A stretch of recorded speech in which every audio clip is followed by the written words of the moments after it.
Good evening, one and all. On behalf of Dr. Agarwal's Institute of Optometry, I extend a warm welcome to each and every one of you for the 24th episode of Optometry series. The topic for today is vision therapy in amblyopia. I'm very happy to welcome my team members, Ms. Meenakshi and Ms. Anshi ma'am. Hi, ma'am. Hi, Meenakshi. Yes. So we have a very eminent person as a moderator today. I call Ms. Anshi ma'am to welcome today's moderator. And ma'am, how you got to hold of such a busy person but eminent moderator? But we very well know that Seekkubadu sir is busy. So how did you get hold of him? So thank you, Gomati, for letting me tell that. Actually, to be very, to say first things first, as Dean ma'am said, it was Dean ma'am who told us, Karpagam ma'am, who introduced us to Seekkubadu sir. And she was very impressed at the Sri Lankan conference where she had gone. And we really wanted your inputs for our students to understand. You being an orthoptist will be the best person to explain about vision therapy and amblyopia. So yes, it was actually not difficult to catch hold of him, but we were feeling that, okay, we should not be disturbing him in his busy schedule, but he was very kind enough to say a yes on the spot. And thank you so much, sir, for joining us today, for helping us to moderate this session. So we'll go on with your introduction, sir. We'll have the MC. Yes. So Ms. Nivya, please start to introduce our moderator today, Kana. Good evening, everyone. It is with great pleasure and honor that we gather here today to extend a warm and heartfelt welcome to a distinguished personality in the field of optometry, Mr. Seekkubadu sir. Mr. Seekkubadu is not just a guest, but a beacon of knowledge and experience, serving as the founder orthoptist of Ministry of Health in Sri Lanka. His journey in the realm of healthcare has been marked by excellence, dedication, and a commitment to the improving the vision and well-being of the community. With a multifaceted career, Mr. Seekkubadu stands out as an individual of remarkable accomplishments. He is not only a member of the International Orthotics Association but also an experienced lecturer and a clinician. His contributions extend across various disciplines such as optometry, orthoptics, psychology, management, teaching, and education. In the professional arena, Mr. Seekubaudu's impact is undeniable. Having served as an optometrist and ophthalmic technologist from 1990 to 1993, he then dedicated over 2 decades to the National Eye Hospital as an orthoptist. Subsequently, he took on the role of orthoptic course coordinator and lecturer at the School of Optometry and Ophthalmic Technology from 2015 to 2020. But his influence doesn't stop there. Mr. Seekkubadu has been a licensed assessor for the Tertiary and Occasional Educational Commission from 2012 to 2023. His commitment to education is further demonstrated through his role as a visiting lecturer at the University of Sri Jayawardenepura from 2023 onwards. As an editorial force, Mr. Seekkubadu has also contributed significantly as the editor for the journal Clinical and Community Ophthalmology. In conclusion, Mr. Seekkubaudu's journey is not just a professional strategy. It's a narrative of dedication, leadership, and commitment to the betterment of healthcare and education in Sri Lanka and beyond. We are truly privileged to have him with us today. Please join me in extending a warm welcome to Mr. Seekkubadu. Your presence here today is an inspiration to us all, and we look forward to learning from your vast reservoir of knowledge and experience. Thank you. Welcome, sir.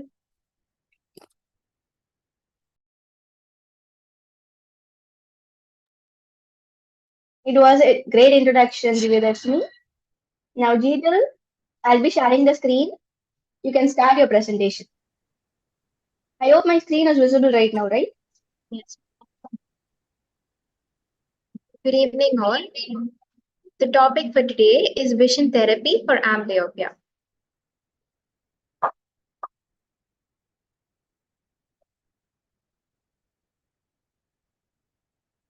Introduction. Amblyopia is a visual disorder characterized by reduced visual acuity in one or both eyes that cannot be fully corrected with glasses or contact lenses. It occurs when the visual pathways between the eye and the brain do not develop properly during early childhood. Amblyopia typically occurs in infancy or early childhood and is often associated with certain underlying conditions such as strabismus, misalignment of the eyes, refractive errors, example nearsightedness, farsightedness, or astigmatism, the raise or unequal visual input between the eyes.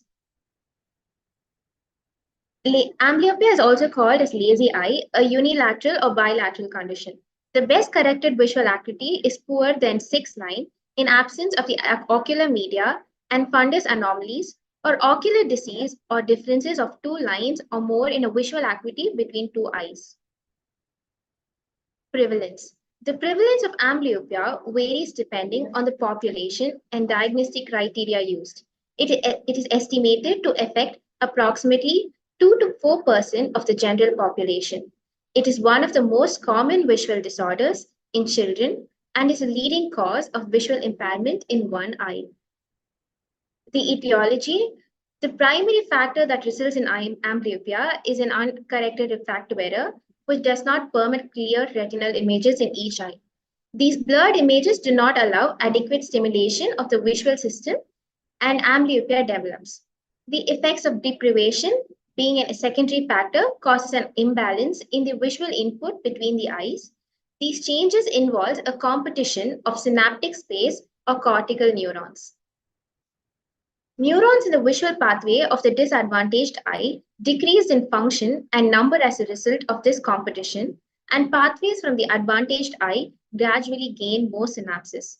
The basic science research suggests that genetic coding determines the initial neural pathways and that early visual experience subsequently refines and maintains these conditions.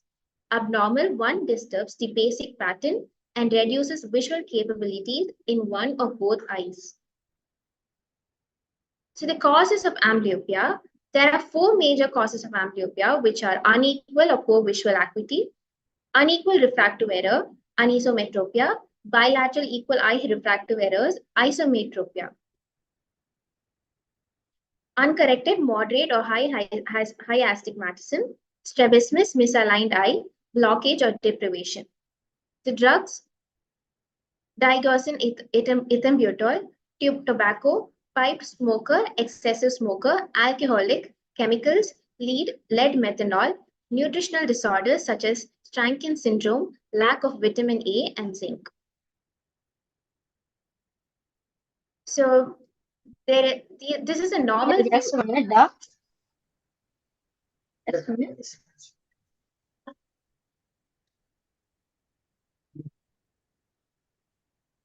Please start. So the first image is a normal eye vision with a proper fusion. And the second image is the one eye suppressed. And the third image, due to amblyopia, the loss of vision in the brain. So only one image sent to the brain. Signs and symptoms, blurred vision, headaches, ocular discomfort are potential symptoms that patients with amblyopia may report, but it is also very likely to be asymptomatic. There are no reliable signs to make the patient, parent, or clinician suspect the presence of refractive amblyopia. The commons are refractive error, strabismus, or deprivation.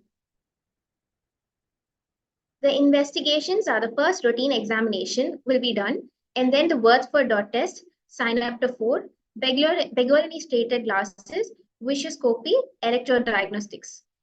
Diagnosing and retreating at correct period can yield substantial long-lasting improvement in visual acuity and binocular functions for patients of any age. So the first image is a Wordsworth test. So for normal eye, the Wordsworth test will look 2 green dots and 1 red dot and 1 white dot will be seen. For the left eye suppression, 2 red dots will be seen. And for the right eye suppression, 3 green dots will be seen. And this is the Begolini stated test. lens strainer test.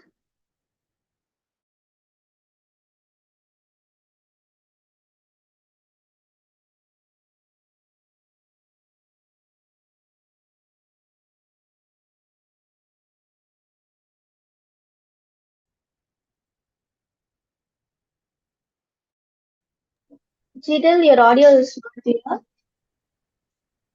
Yes, ma'am. Is it clear now, ma'am? Yeah, now proceed.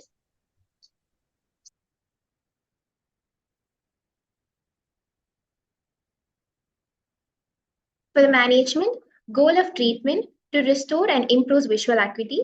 For the passive therapy, optical correction, occlusion, and penalization will be done. And for an active therapy, CAM visual stimulator would be used, intermittent photic stimulation, and pleoptics. The recommended treatment should be based on patient's age, visual acuity, compliance with previous treatment, and physical, social, and psychological status. For passive therapy, proper refractive correction, occlusion, cover good eye to stimulate or amblyopia eye, enable the amblyopia eye to enhance neural input to the visual cortex. The duration, full-time occlusion for deprivation amblyopia, part-time occlusion to help preserve fusion. So the occlusion can be classified in several ways: the adhesive patch and spectacles opaque contact lens. So the first image is an adhesive patch, and there's lenses can also be opaque by using sandpapers. The type are direct occlusion, patch the good eye and stimulate amblyopic eye. Indications: deprivation amblyopia and anisometropic amblyopia, inverse occlusion for amblyopia associated with EF strabismic amblyopia, patching the amblyopic eye to weaken eccentric fixation of amblyopic eye. And an important vision to note, if children under 5-year-old age, direct full-time occlusion may risk reverse amblyopia. To direct occlusion also. Example, for 3 years old children may need 3 days direct and 1 day indirect occlusion. Consider one cycle and repeated period of time.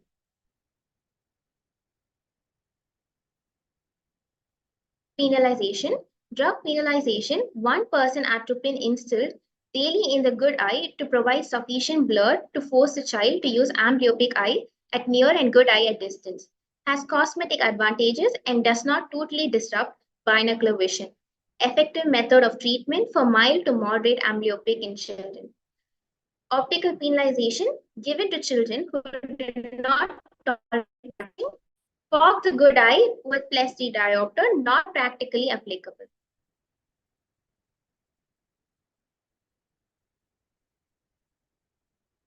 So the active therapy, it is designed to improve visual performance by the patient's voluntary involvement in a sequence of a specific controlled visual task that provide feedback. So CAM visual stimulator, intermittent photic stimulation, pleoptic.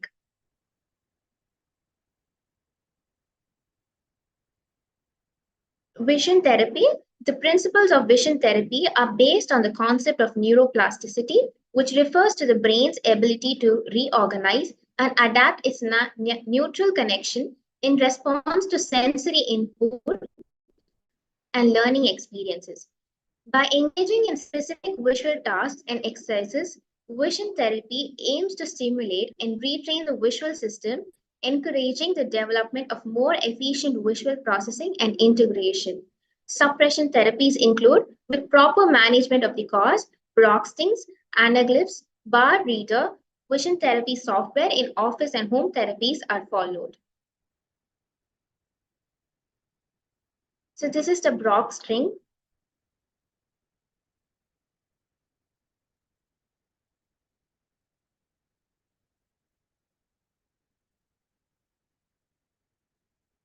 The anaglyphs.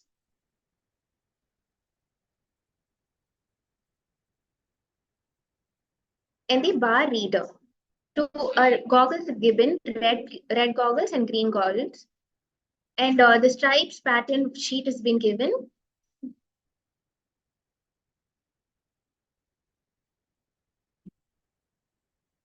Surgery.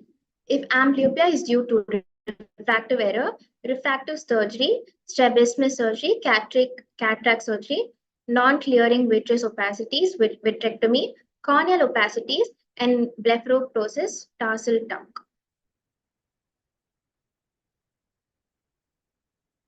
So the case reports.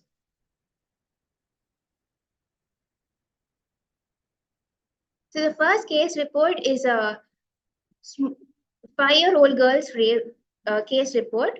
The mother of a 5-year-old girl complains that her daughter sits too close to the television. For a few months, external and internal ocular health was within normal limits, and a refractive error was for right eye 8.25 diopters minus 1 dioptric cylinder in 25 degree axis 660, and left eye was placed 8.75 dioptric sphere minus 2 cylinder at 5 degree axis 636. There was a committant 5 prism esophoria at 6 meter and 40 centimeter. Stereopsis was 100 seconds at 40 centimeter with Randot circles. Fixations were central with both eyes. The diagnosis were amblyopia. The cycloplegic refractive finding was prescribed and the patient was instructed to return for re-evaluation in 1 month. So in review for after 1 month, the aided visual acuity was OD right eye 618 and left eye 618 plus, both eyes 612. Over the next 3 years, the patient's acuity gradually improved to 6.9 with only small changes in the refractive correction. In this case, two's report is in a geriatric population. A 41-year-old man with an amblyopic right eye presented for routine yearly examination. He had been told that he was too old for successful treatment, so he wore a small correction for the left eye with a balanced lens for the right eye when reading. External and internal ocular health was within normal limits. Visual acuity and refraction with cycloplegia was OD plus 6 diopter minus 6 cylinder into 5 axis 2040, and OS plus 0.25 sphere minus 0.75 cylinder 105 axis. Both eye was 2020. There was a competent 3 prism exophoria at 6 meter and 40 centimeter. Fixation was central with both eyes. There was an intermittent suppression of the right eye on birth dot testing, and stereopsis was 140 seconds at 40 centimeter with Randot circles. So the diagnosis was anisometropic amblyopia. Treatment, cycloplegic refractive finding was prescribed. So the review, the patient returned for re-evaluation after 2 weeks with acuities unchanged. Direct occlusion and binocular anti-suppression therapy was prescribed. Binocular therapy, the bar reader therapy was given. Over the next 8 weeks, the print was made progressively smaller as the patient's acuity and binocular status improved. So this is the improvement of the patient. The first week, the exam in aided was 2040, and slowly it has been increased from the 10th week. These results suggest that anisometropic amblyopia patients who are older than critical age for development of amblyopia can achieve substantial increases in acuity with the sequential management approach. Thank you.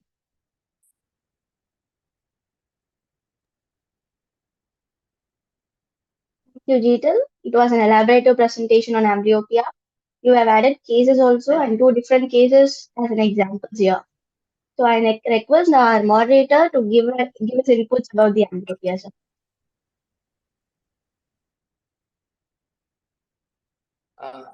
Hello, I'm Seekkubadu. Thank you very much for the opportunity for me. And I'm Seekkubadu from Sri Lanka, the senior optometrist attached to the Colombo National Eye Hospital, Colombo in Sri Lanka. It's a privilege and honor for me to address this and my point of the thoughts. So it's a very nice and well executed presentation. I'm really happy the optometrist thinking beyond their scope, like the rather than giving classes, thinking about the amblyopia and the amblyopia management, how the vision therapy the improves and how vision therapy, you can use vision therapy to improve or the handle amblyopia management. This is sort of the new innovation and thinking rather than conventional thinking pattern of optometrists. Because we know the optometrists used to give the glasses and then they think that their job is done once the glasses are given. So beyond this point, if optometrists are trying to think about the amblyopia and the etiology of the amblyopia and why the amblyopia happen and how we handle this and what are the difficulties or the limitations of the management plan and the procedures, and then what is the success. So I'm really happy to see that young optometrists thinking in that way rather than conventional and thinking about the other aspects as well, like vision therapy. So initially, I would like to say at the outset of my speech, thank you very much for this Jeetil. I believe I'm correct in pronunciations. It's Jeetil, I believe. Yes. Yes. Thank you very much, and wonderful presentation. And it's really you have given an insight and innovative the presentation very much. Thank you very much, and it's great. And I would not to criticize or not to think about the negative things, because I was like you 35 years back. Adding some spices into your the foods, and to make it more colorful and make it more pleasant or attractive, or then you can eat it more. So I'm adding some spices into you, my dear. Okay, so I thought of adding like this. You correctly said the basis of, or the underlying the concept of visual therapy, vision therapy is neuroplasticity. That's very correct. And in amblyopia, we know amblyopia can happen due to three main reasons. One is abnormal binocular interaction that happens in strabismus or the squints, where the retinas are not corresponding with each other. And then you can get amblyopia due to stimulus deprivation, like the congenital cataract and the opacities that obstruct the light entering to the eye can block the stimulations to the retina. Therefore, that can lead to stimulus deprivation. The third, major reason is the form vision deprivation. The image forming at the retinal level is not very clear and it's blurred. Therefore, the unformed or the not properly formed image on the retina can lead into amblyopia. These are the three main reasons other than the idiopathic amblyopia. So you are correct, very correct. Thank you very much. Then I would add certain things into this. I mean, when you think about the amblyopia, yes, there are there are few concerns or three major things that you have to consider. I believe there are so many optometrists that are listening to this. So I'm adding my the maturity or my personal experiences into this. In amblyopia management, it's not very easy. It's not the very conducive, or it's not very colorful package to the patient or the parent. So whatever you do, ultimately most of the cases you cannot get 100% success. Therefore, what we have to do is the question. So therefore, we have to think about what are the main concerns in amblyopia. One is the age. So you have to identify the amblyopia at the proper age. Like if you identify the amblyopia within the critical or the sensitive period of the visual development, you can get a very rapid development. Like if you find them within the critical development of the visual development, you can get a very rapid development of the vision. So that's very, very important thing. And the second thing is the density of the amblyopia. If the vision loss is very severe, the deprivation is very high, the density of the amblyopia is very high, it's we know by practice it's very difficult to improve the vision. So therefore, we have to try different protocols, and then we have to think about the associated factors. We know the amblyopia is where once you correct the refractive error, once you exclude the pathological reasons, the remaining visual losses is called unexplained visual losses is called amblyopia. So in here, so after excluding those factors, the refractive errors, or after correcting refractive errors and the pathological reasons, now you get a certain degree of vision loss. So how to improve the vision is our challenge. So therefore, we have to think about how we can do it. So in amblyopia, for the young generation, I would rather emphasize that amblyopia management is not easy and not the same for each and every individual. So one individual is a different, the other one it's a different, depending on the age and the density of the amblyopia, depending on the socioeconomic factors and the etiologies. We have to make different, the tailor-made treatment plan for each and every individual. So that's our plan should be. So therefore, the amblyopia management plan should be tailor-made depending on the case. So then I would, because in amblyopia, I'm going into a little further.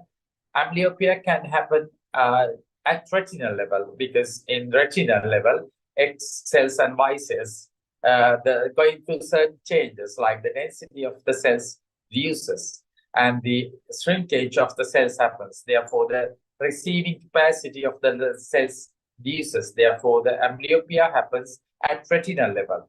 Then going beyond that, lateral geniculate nucleus level, the parvocellular and magnocellular levels cells going through certain changes, like it shrinks. The size of the cells reduces to a great extent, and the number of cells also reduces. The density of the cells reduces, and the shrinking also happens.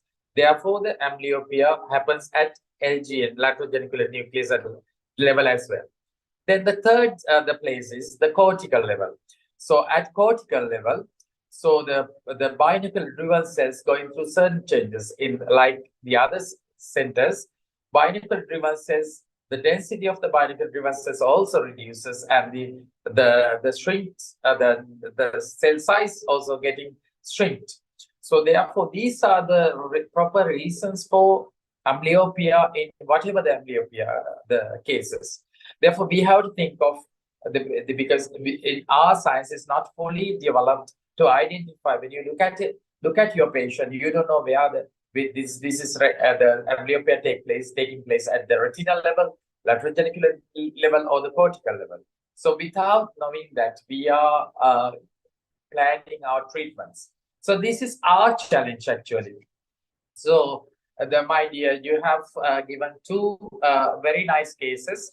One case is the high hypermetropic astigmatism, where the reason is the defocused image on the retina. So therefore, it can basically, you can suspect the amblyopia can happen at the cells level, or it can be, so who knows that it can happen at the lateral or the cortical level as well. But the thing is, rather than thinking about those the serious things, what we optometrists, what tailor-made plan for this patient. You are correctly said, giving the maximum after giving the full cycloplegic refraction, giving the glasses, the maximum power of the glasses should be given in a case like this. Maximum hypermetropia, including the astigmatism, because we know in astigmatism,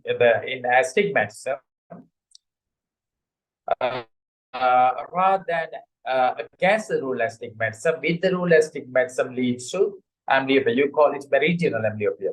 Therefore, we have to identify the size of the maximum amount of the meridional amblyopia.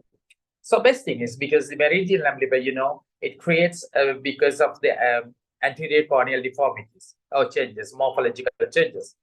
So by doing corneal topography and along with the full cycloplegic refraction, we can give the maximum plus as well as the maximum minus cylinders on 100 axis. That will improve the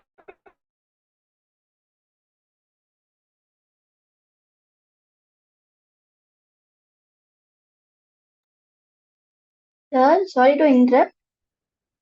Your audio is not clear, sir.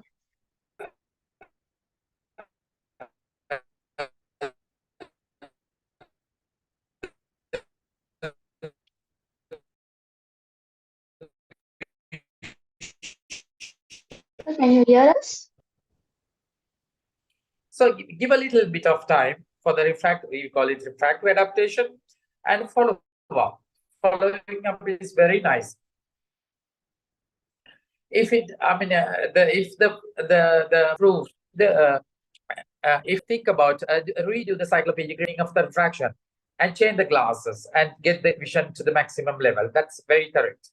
And the second thing is, you had a patient with an isometropia, given glasses according to the cycloplegic refraction, and then the one eye she or he had a little less vision. That's due to the anisometric or the visual rivalry.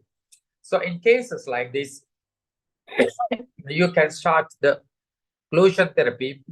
So in cases like that, it's very advisable. If the child is a little bigger, give the maximum amount of occlusion, like part-time total occlusion therapy, to improve the vision. That should be the ideal one. And then follow up. If it doesn't improve, then recheck the refraction and change the amblyopic management plan. Is it audible now? Is it clear now? Yes, sir. Yes, sir. Yes. Okay. Are there any questions for you to ask from me?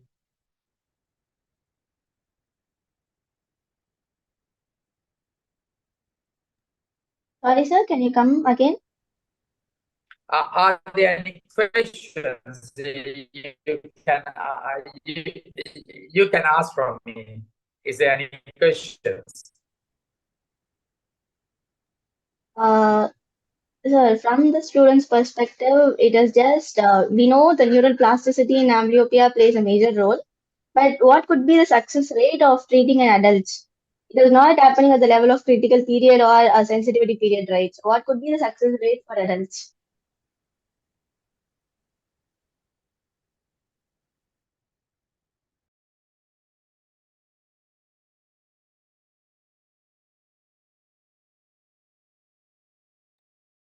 Sir, I think we've lost you. We are not able to hear you.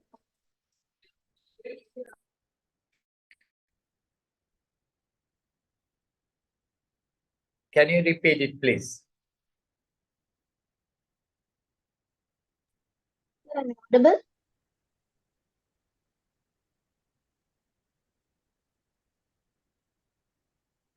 Meenakshi, can you repeat, please? Yeah, so as I already asked, it is about the neural plasticity in amblyopia. So talking about the neural plasticity, critical period or sensitivity period, for adults, treating amblyopia will not occur at that point of time. So what could be the success rate in treating amblyopia in adulthood?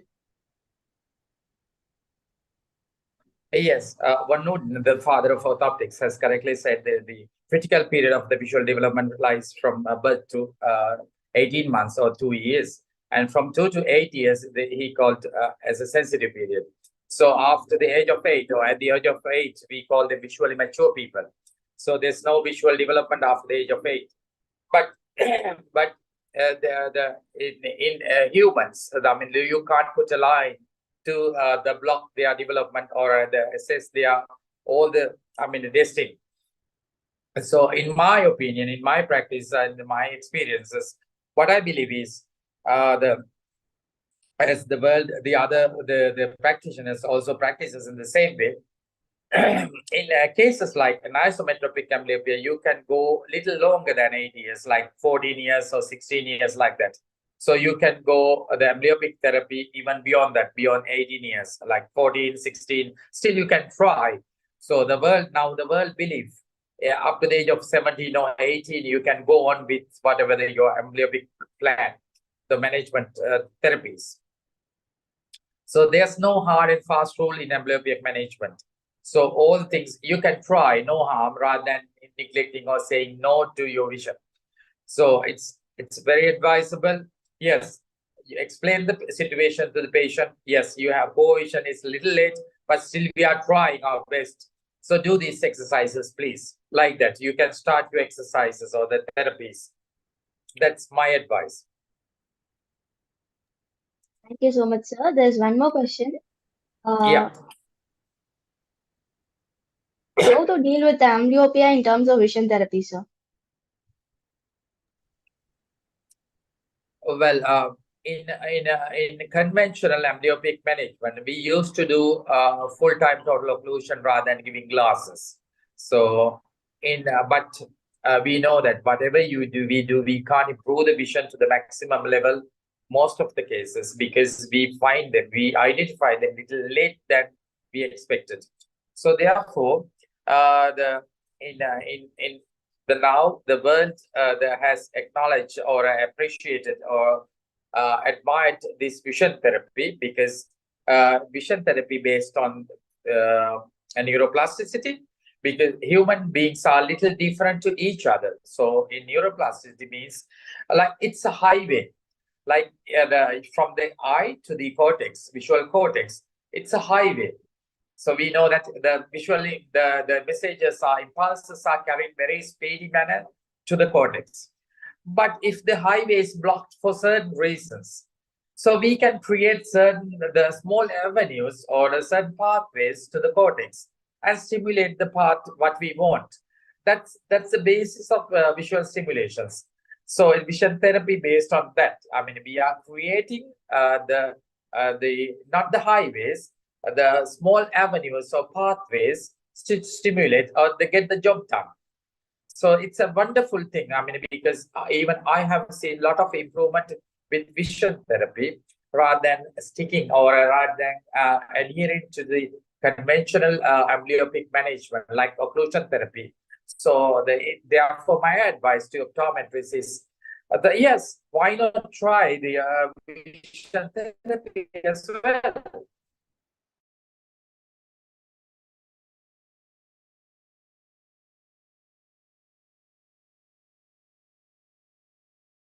Child's future. So therefore, try that as well. Thank you. Sir, thank you so much. Our speaker presented about 2 different cases of amblyopia today. And we got to know the reasons behind the management therapies and how to handle about 2 different cases. Thank you so much, sir, for the explanation. Anshi ma'am, do you have any questions for the sir? No, I would just like to summarize. I would like to thank sir for giving a detail on how amblyopia develops at various levels. And the very important point that he said that amblyopia management should be tailor-made. We've all read and we all follow that when you're doing any kind of amblyopia treatment, we do give a full correction. We do a cycloplegic refraction. There were general, for methods that we follow like penalization and occlusion. But when we do vision therapy, it creates avenues for information to reach the brain via visual stimulation, is what sir taught us today. So what we can do is we can look for binocular vision stimulation, we can look for anti-suppression exercises, version exercises, and also look for improvement in stereopsis overall to make sure that whatever management and amblyopia we are giving, it could be in terms of video games, it could be in terms of any softwares that we have, or it could be any home-based therapies that we are giving our kids who have come for amblyopia management. But it should be kept in mind that every brain is different, so amblyopia management should be tailor-made. So thank you, sir, for that information that you've given us. Handing over to Gomati. Thank you very much. Thank you so much, Anshi ma'am. Thank you so much, Meenakshi. Special thanks to our moderator. Thank you so much once again for joining with us today, sir. Okay, thank you. Thank you. Thank you, sir. Thank you, sir. Dear audiences, thank you all so much for your continuous support towards Optometry series. If you like this video, give a thumbs up, do subscribe to our channel and forward to your friends also. On behalf of Dr. Agarwal's Institute of Optometry team, I wish you all a very happy Pongal. To know more about the happenings at Dr. Agarwal's Institute of Optometry, do follow our Instagram page, LinkedIn page, and also the Facebook page. I will provide with the description in the link. I will provide the links in the description box. Thank you all so much. Meet you all in the next episode. Happy Pongal to you all. Thank you, sir. Bye, Thank God. you, ma'am. Thank you, sir. Bye, sir. Happy Pongal, sir. இனிய தை திருநாள் நல்வாழ்த்துக்கள், sir. Bye. Thank you so much, sir. Thank you. Thank You you. all.